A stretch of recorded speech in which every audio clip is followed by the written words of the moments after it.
Baby daddy. Baby dad. We just checking in.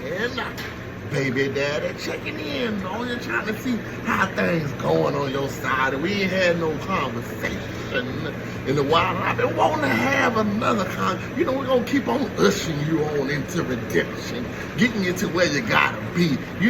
Instead of being at the bottom, at the top. I ain't talking about in your exploits in the streets or exploits amongst men. I'm talking about the head of the family. I'm talking about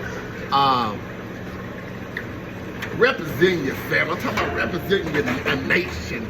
Being a nation. I need you, baby daddy, to get in line. But nevertheless, I done asked you about, what about protection? I done mentioned, what about compassion to you, baby daddy? I don't even mention, gave you a glimpse into the end of your life, baby daddy, or what's to come if you don't. We'll see about them babies. But nevertheless, baby daddy, I had a dream about 2 months ago. I've been sitting on this thing. I ain't really been wanting to, I've been contemplating if I'm going to release it or not, but I just decided to go ahead and ask you. I said, what about compassion? What about protection, which is probably the main one, but I'm here to ask you today, baby daddy, what about the evils? Woo, woo, woo, woo. What about the evils of the world? yeah, in this dream that I had, baby daddy, it was really dark. It was dark and late at night. There was a lot of activity, and what I was seeing in the dream, and let me tell you a little bit about my dream. They seem to always be real and come true. I don't know what it is about it, but they just seem to come true. Some years ago, I had a dream about a major religious figure in the Atlanta area. Came to my store one time, and I was in his presence. And when I was in this is when I was a young whippersnapper, chasing after God, trying to find myself a little bit, trying to figure out who I am. But I always knew I had some certain gifts. I just didn't know what it was. So nevertheless, baby daddy, you got some gifts too that you got to tap in once you get out that low vibration and start to begin to operate in your higher self. And when you put away those childish things and become a man, you'll begin to realize there's a lot more to you than meets the eye. But nevertheless, this specific religious, it was a pastor, a major bishop in the Atlanta area years ago, came to my store. This is when I was working for Harold Pinner, selling suits and dressing men and dressing folks up, getting them nice for church and for Easter and all that good stuff, selling all the dope boys, all the crown holder and all the high-end expensive clothes. And anyway, this particular bishop came to my store, and I went to help him out, and as I entered into his presence, I began to weep. I seen something in the spirit on the man. I seen something in the spirit on the man. And I began to weep, and after I got done, I told him, well, if you need some help, let me know. And I walked away, and I went to the back of the warehouse, and I began to cry.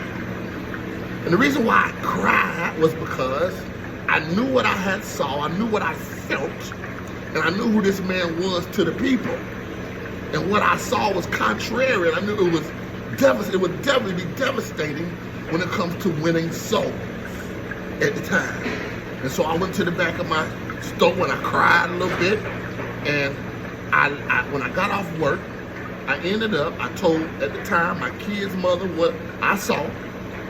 I told my pastor at the time, Pastor Barkley and his wife, what I saw. And there was another, he was a young minister, now he's a pastor now. He worked in Macy's at the time. Me and him used to always sharpen a little iron on our breaks to talk about the things of God. And I told Kenneth, I think his name was Kenneth, it's been a long time since we've spoken, but I told him what I saw. I told 4 people what I saw. Went to church, told my pastor, I said, Pastor Barkley, I said, blah, blah, this is what I saw on this man of God, this great man of God that's known all over the world. And he said, well, Brother Harlan, if you saw what you saw, then you need to pray for them. And so at the time, I had a prayer wall in my house. I'm talking about a whole wall dedicated to prayer. I had everybody's name on this wall. Everybody I knew name, issues going on in the world, from corner to corner on this wall. I had something to pray about on this wall. I added this particular bishop to the wall as well. And so I prayed that for that whole year. Him and my stepson at the time, I promise, and my brother-in-law, I promise you, I prayed for them. I couldn't, when I would begin to pray, God would have me tune in on these names on this wall. And I prayed for this man of God for over a year. And a year later, what I saw came out into the news. Baby daddy, what about the evils in the world? The evils in the land, baby daddy, that'll make you get in line and protect, shield, and ride out for your baby. The evil. What I saw in this dream was there was an organization. I had this dream, and I had one that backed it up and reminded me what type of people it was that was snatching up people. That's why you gotta be there, baby daddy, with your thing cocked and loaded. You gotta be ready. They were snatching up babies, snatching up kids, teenagers, snatching up adults, primarily young adults. But they were snatching them up left and right. And there was something about the blood. I don't know what it was. I couldn't really put it all together. But the people they were snatching up, it had something to do with the blood. And so I just began to, I marinated, I sat on that one. I just knew that there's an evil. We know the true evils that go on in the world. But then there's another darkness, a deep evil that goes on behind the scenes, the underworld. Yeah, there's an underworld of the evils that's unseen, but it's cloaked.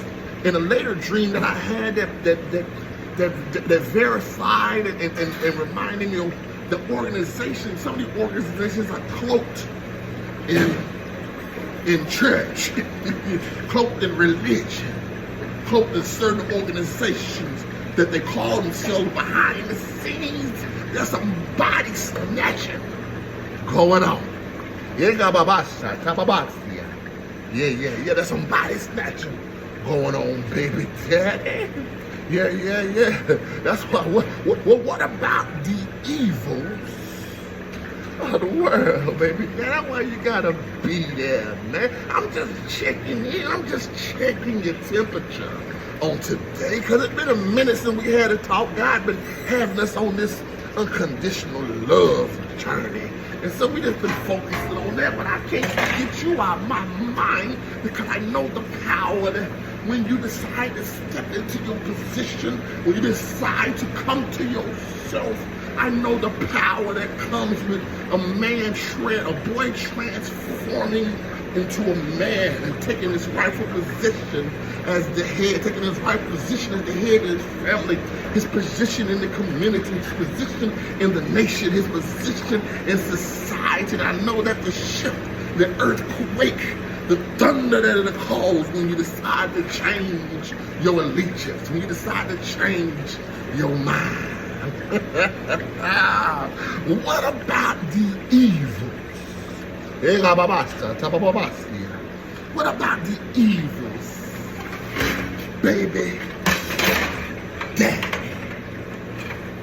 Evil, the underworld, the body snatching, the trafficking that's going on all for money, the love of money. Yeah. That's why you gotta be there. It ain't just what we see in before us. It's also what we see. That evil that's behind the scenes, cloaked as sheep's, wolves in sheep's clothing. Wolves in sheep's clothes. everything. You gotta be there, baby. Even when your daughters bring certain boys and men around, you gotta be there to check the temperature.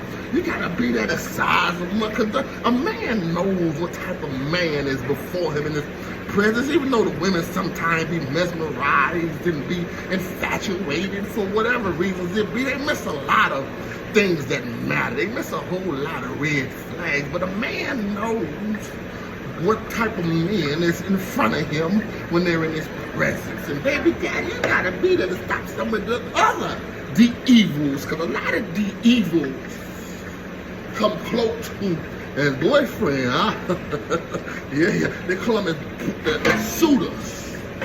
They come as one that is interested, and it ends up turning into something else. There's a lot of young ladies out here that can testify to what I'm speaking on right now, who ended up in a situation that started off as a boyfriend, girlfriend collaboration that turned into a nightmare. Baby daddy, what about the evil of the world?